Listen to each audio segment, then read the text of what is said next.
Estimados irmãos espíritas e não espíritas, sejam todos bem-vindos ao nosso canal. Que a paz de Jesus esteja e permaneça conosco.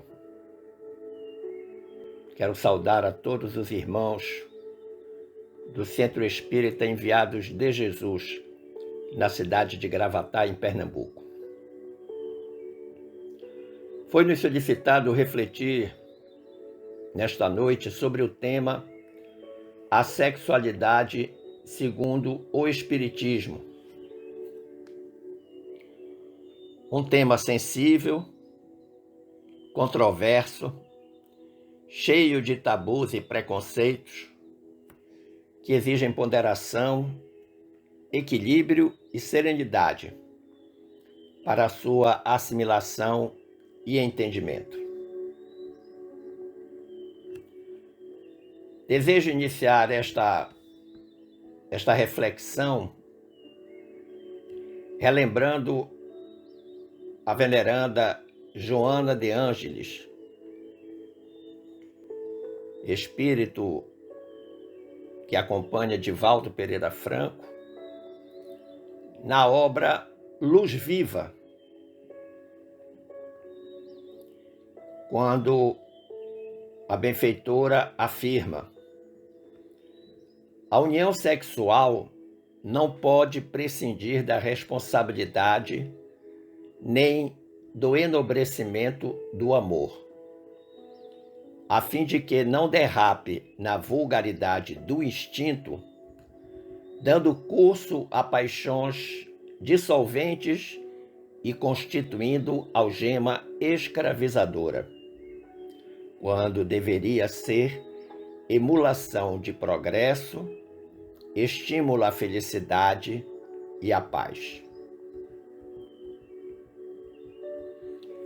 É possível observar na afirmação de Joana duas exigências fundamentais para a conjunção carnal através do sexo: a responsabilidade e o enobrecimento do amor, que torna-se peça-chave nessa questão. Mas ela também faz uma advertência quando diz: não derrape na vulgaridade do instinto, mandando dizer a todos nós que, se não houver o cumprimento das exigências anteriormente citadas, invariavelmente a questão da conjunção carnal do sexo vai se tornar algo vulgar. Aponta ela também duas consequências indesejáveis para quem assim procede, ou seja, para quem despreza as virtudes da responsabilidade e do enobrecimento do amor e dedica-se à questão da conjunção carnal, da prática sexual, sob o prisma do instinto. As consequências são as paixões dissolventes e a algema escravizadora, naquilo que nós chamamos sexo dependente. Aquelas pessoas que têm verdadeira obsessão sofrem da chamada sexolatria.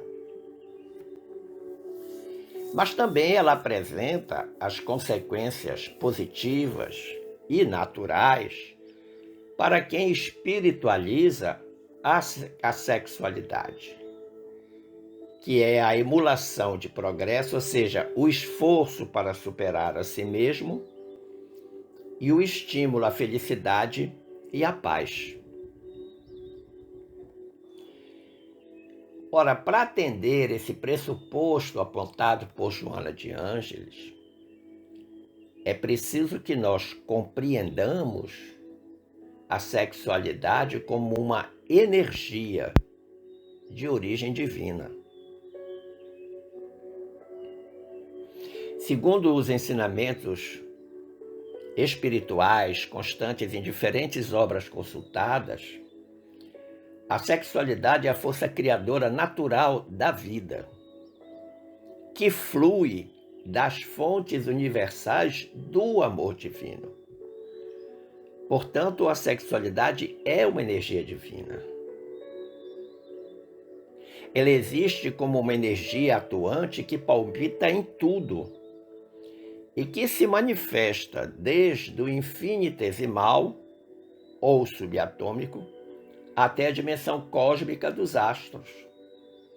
Ou seja, o espectro de ocorrência desta força criadora é imenso. Enquanto energia, ela apresenta-se como parte das forças atuantes dentro do grande ciclo da vida. Sim, porque é graças a ela que se dá a perpetuação da espécie. Neste ciclo universal, todos os seres são impulsionados por duas grandes forças: a força de atração e a força de expansão. E a combinação dessas duas forças cria uma espiral de progressiva evolução para cada um dos seres da criação divina. Portanto, o progresso, a evolução, vai se dar exatamente quando essas duas forças de atração e expansão se conjugam. A força de atração é a força responsável pela união dos elementos afins para a criação de novas manifestações dentro dos ciclos da vida. Ela atua como força de recepção, de agregação e de manutenção dos fenômenos criativos. No ser humano, através das experiências comandadas pelo seu espírito ao longo das eras, ela agrega elementos vibratórios mentais e emocionais que constroem o cosmo psíquico de cada um de nós.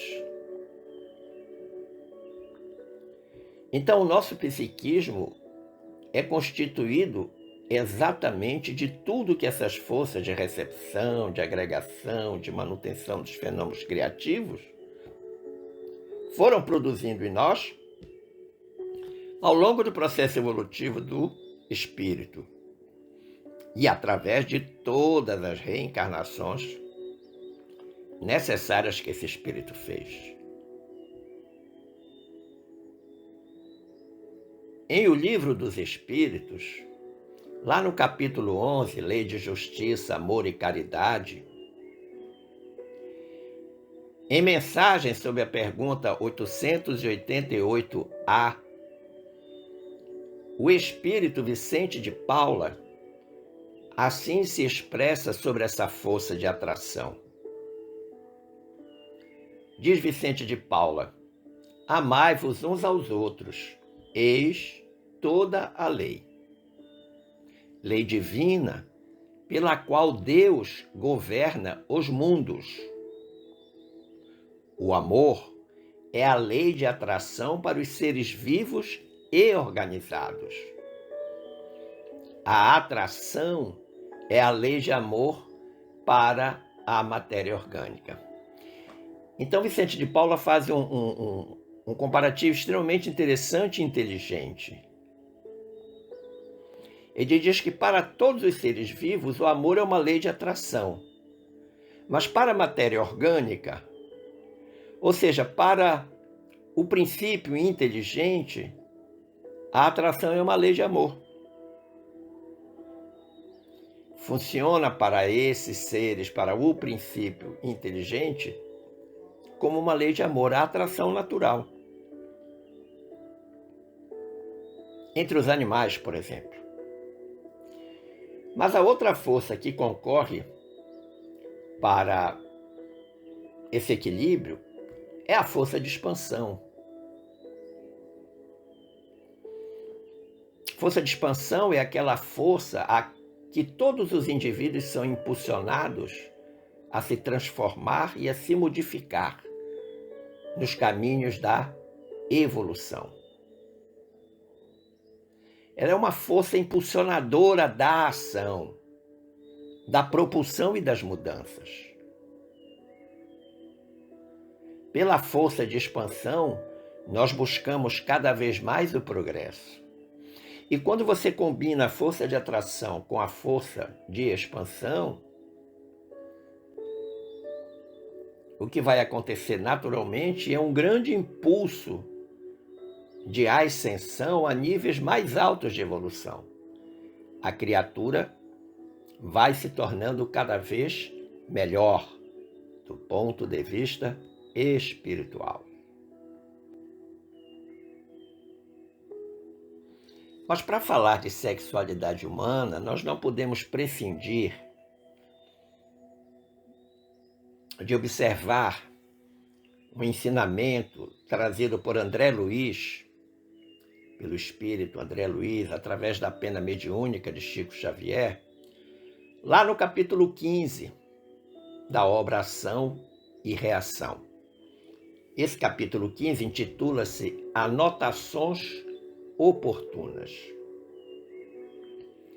E em determinado momento, lá desse capítulo, André Luiz diz: o sexo, analisado em sua essência, é a soma das qualidades femininas ou masculinas que caracterizam a mente. Razão porque é imprescindível observá-lo do ponto de vista espiritual, enquadrando-o na esfera das concessões divinas que nos cabe movimentar com respeito e rendimento na produção do bem. Olha que interessante.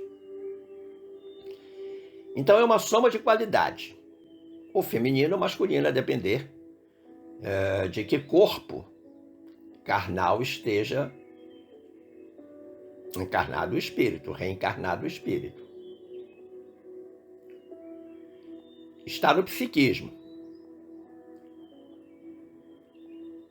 Por que é importante ele ser observado do ponto de vista espiritual?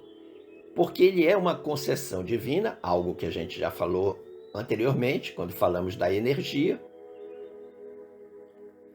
e que precisa ser trabalhado por cada um de nós com respeito, com consideração, com ética, com dedicação e rendimento, no sentido de que ele é um elemento transformador. Mas em que circunstância? Na produção do bem. Evidentemente que se acontecer qualquer coisa diferente disso, nós estaremos diante de um equívoco, de uma imperfeição. Não podemos esquecer que o espírito, em suas múltiplas reencarnações, ele vai agregando conhecimento e valores acerca da energia sexual. Mas a utilização correta ou incorreta desses valores, desse conhecimento, é de livre-arbítrio do encarnado ou do reencarnado. É ele que vai utilizar bem ou mal esses valores acerca da energia sexual. Mas o André Luiz diz mais nesse capítulo Anotações Oportunas. Ele diz ainda: a sede do sexo não se acha no corpo grosseiro, mas na alma, em sua sublime organização. Na alma, no espírito, a sede do sexo. E mais, diz André Luiz, a feminilidade e a masculinidade constitui característica das almas acentuadamente passivas ou francamente ativas. E aí está fazendo uma diferença entre o feminino e o masculino, colocando a questão da passividade na feminilidade e da franca atividade na masculinidade. E aí, a esse propósito, quando preparávamos a reflexão, nós ouvimos a confreira Neuza Zapone de Mello, da Comunhão Espírita de Brasília, dizer algo muito interessante numa apresentação sobre esse assunto. Ela diz: podemos classificar a natureza geral das características da alma, no tocante às energias da sexualidade, em qualidades femininas, energias receptiva, passiva, acolhedora, mantenedora, com orientação para a integração e união.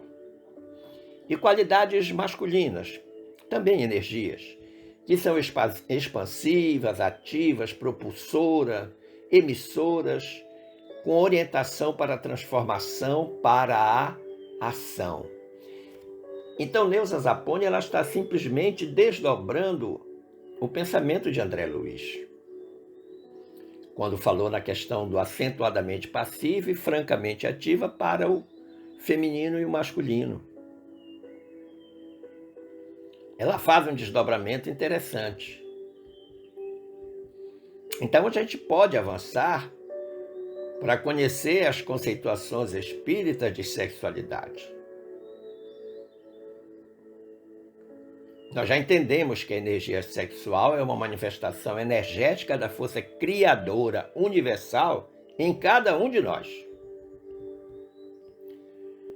E assim sendo, nós podemos então considerar a sexualidade como carga magnética, a partir do que nos diz Emmanuel no capítulo 5 da obra Vida e Sexo.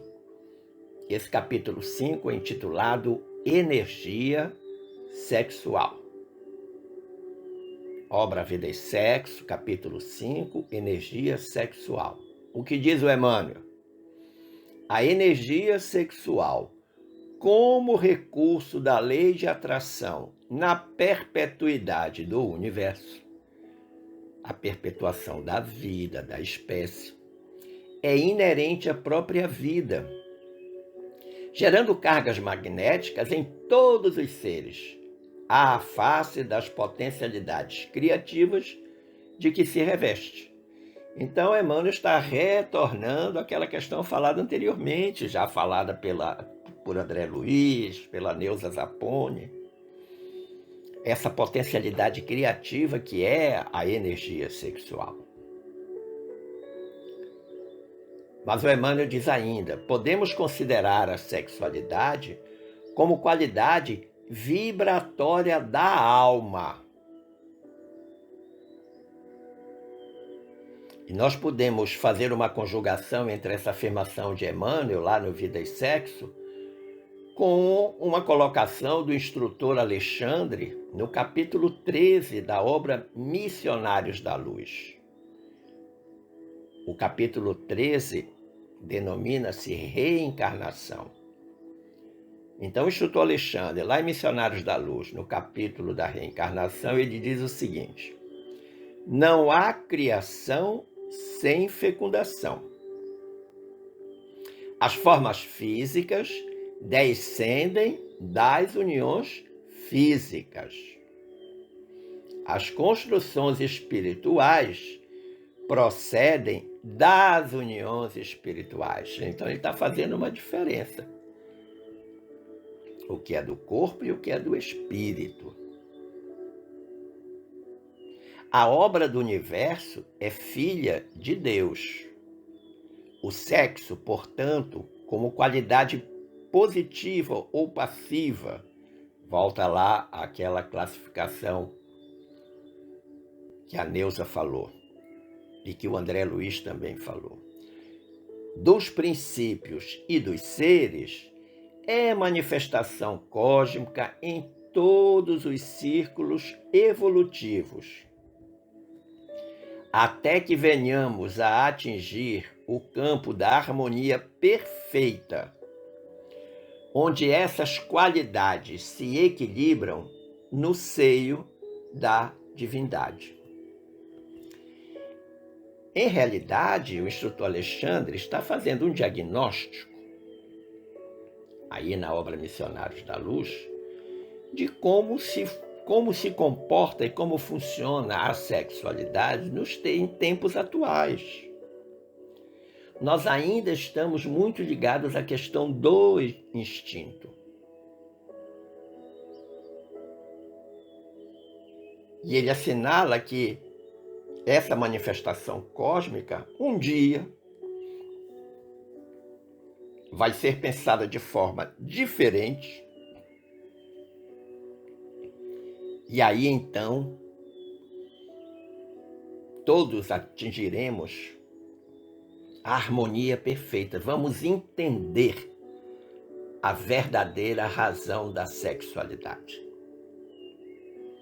E quando isso acontecer, nós estaremos perfeitamente equilibrados no seio da divindade, equilibrados junto a Deus. Mas o Emmanuel diz que a sexualidade pode ser considerada também atributo divino. E aí a gente, para entender melhor o que diz o Emmanuel, a gente vai até o pensamento do irmão Regis, exposto na obra Sexo e Destino, da Lavra Mediúnica do André Luiz e do Chico Xavier. Então, esse benfeitor espiritual, de nome irmão Regis, ele vai trazer uma importante contribuição nesse aspecto, dizendo: na espiritualidade superior, o sexo não é considerado unicamente por baliza morfológica do corpo de carne, distinguindo macho e fêmea. Definição unilateral que na Terra ainda se faz seguir de atitudes e exigências tirânicas, herdadas do comportamento animal.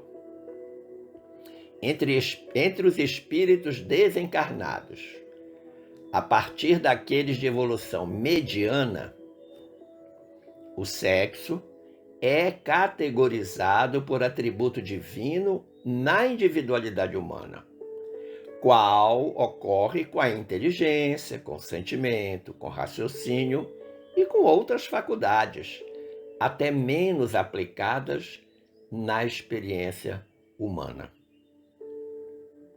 Então, o irmão Regis ressalta, como os outros autores já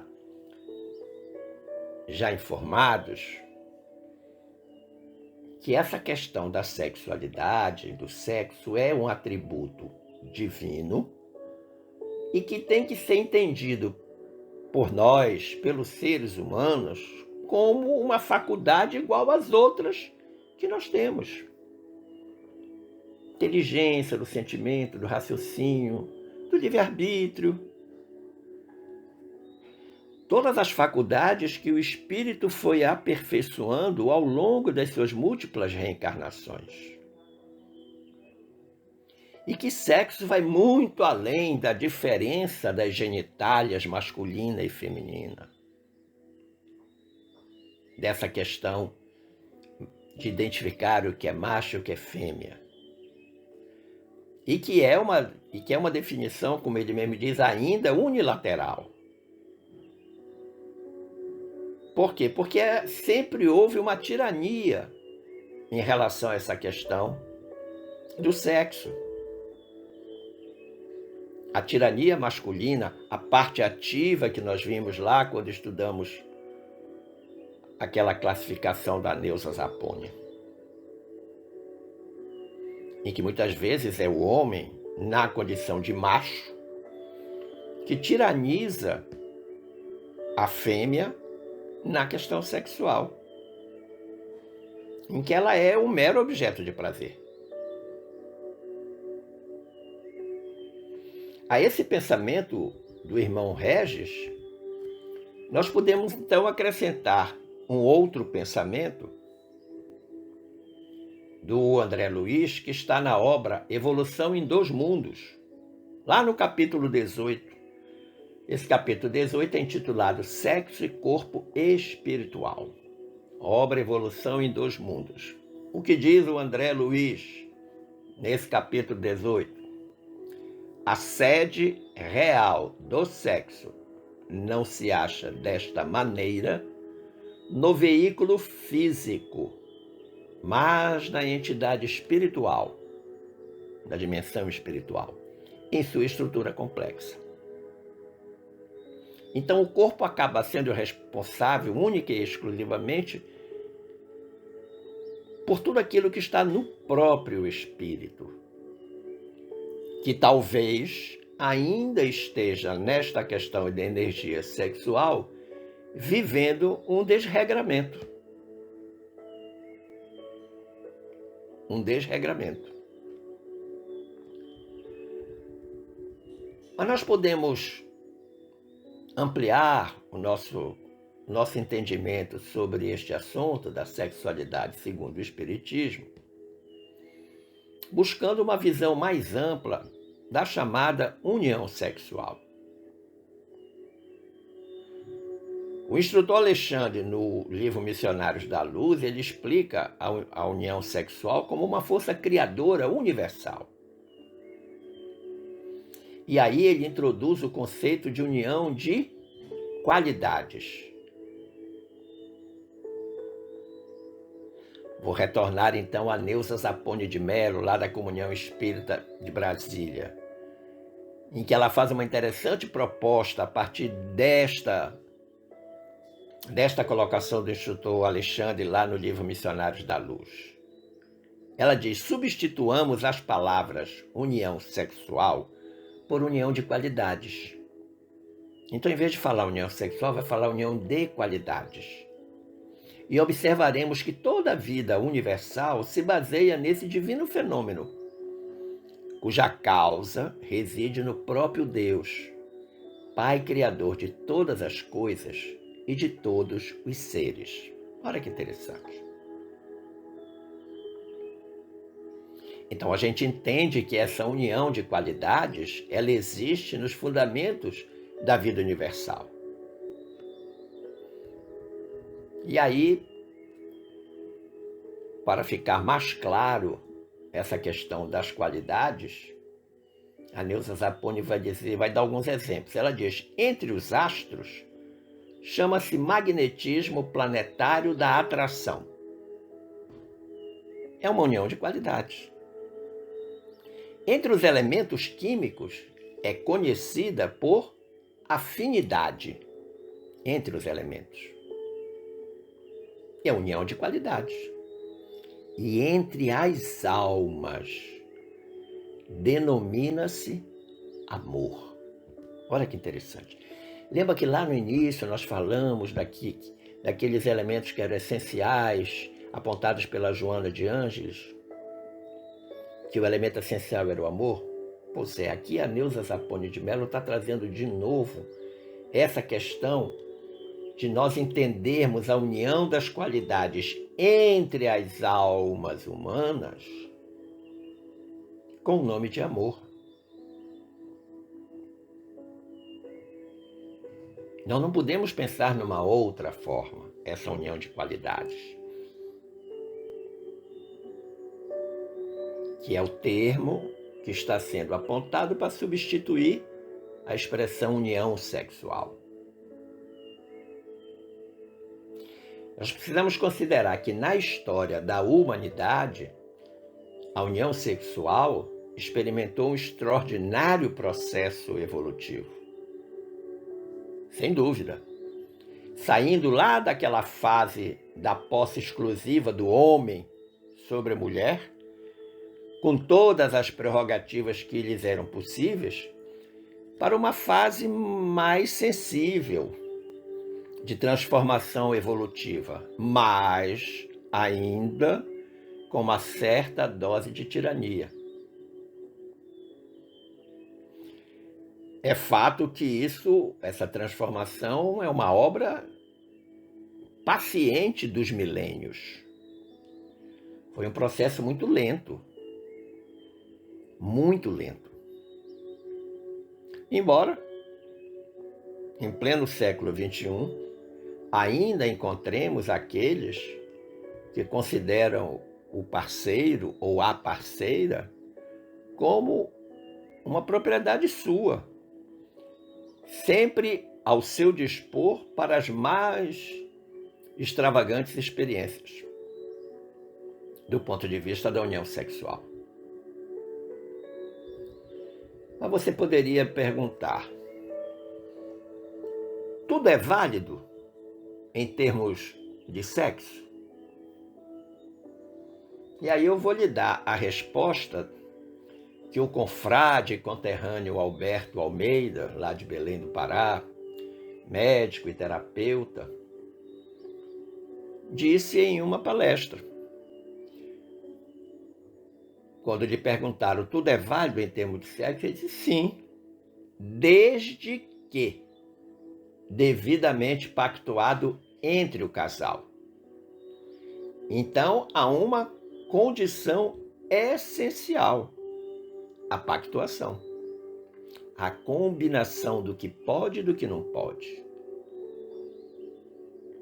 E o Alberto diz, qualquer coisa que não esteja acertada ou pactuada é violência sexual.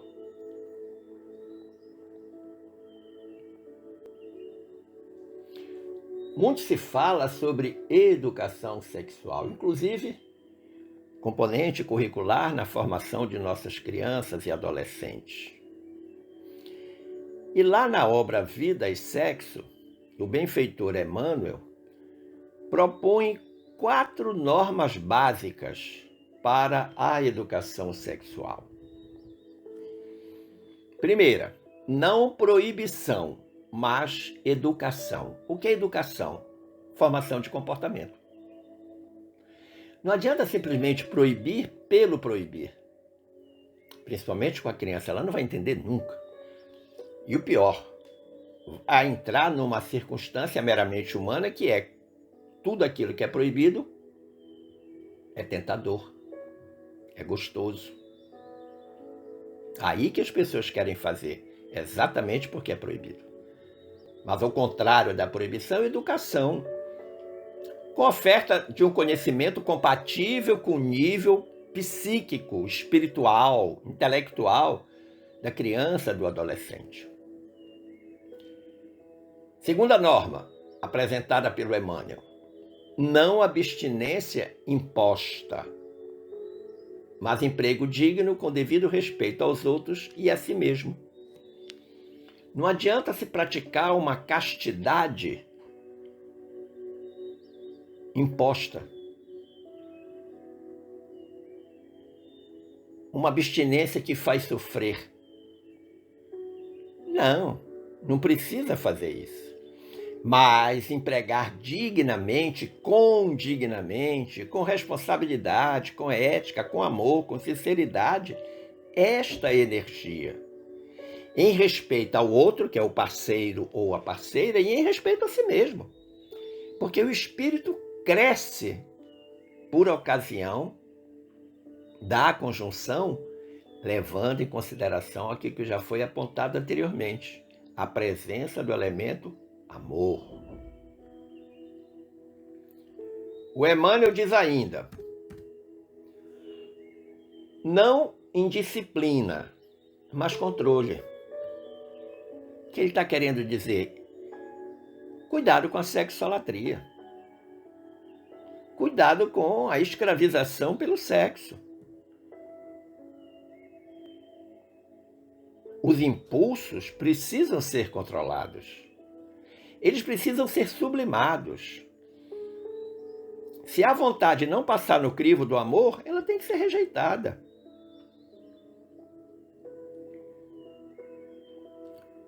E a última norma que o Emmanuel apresenta é não impulso livre, mas responsabilidade.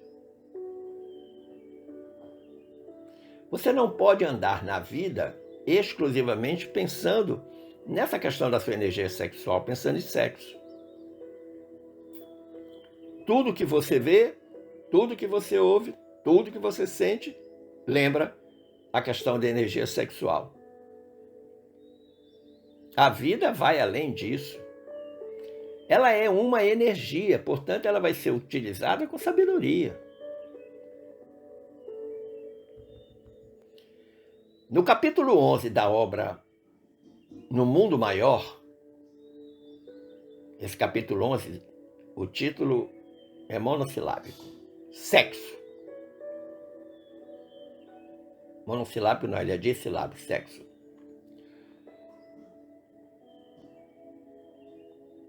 O André Luiz diz o seguinte: o cativeiro nos tormentos do sexo não é problema que possa ser solucionado por literatos ou médicos a agir no campo exterior. Então a sexolatria ela não vai ser resolvida com remédio. Não vai ser resolvida exclusivamente com sessões terapêuticas. No campo exterior. Não.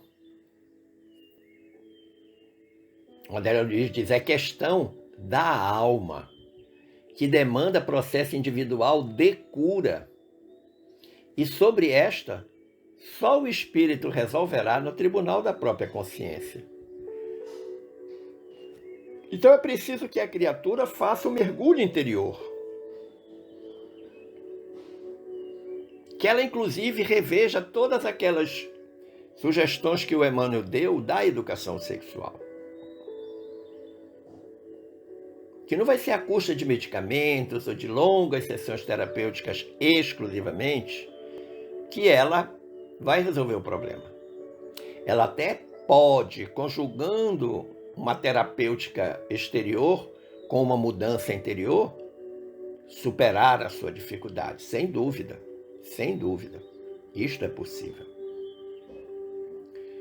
Como eu disse no início, é um assunto delicado, que precisa ser pensado, abordado, explanado, assimilado, com muita responsabilidade, com muita ética, com muito amor. O fato é que, sendo uma energia, o controle desta energia está única e exclusivamente no interior de cada um de nós. Lembrando sempre, sem proibição, mas com educação.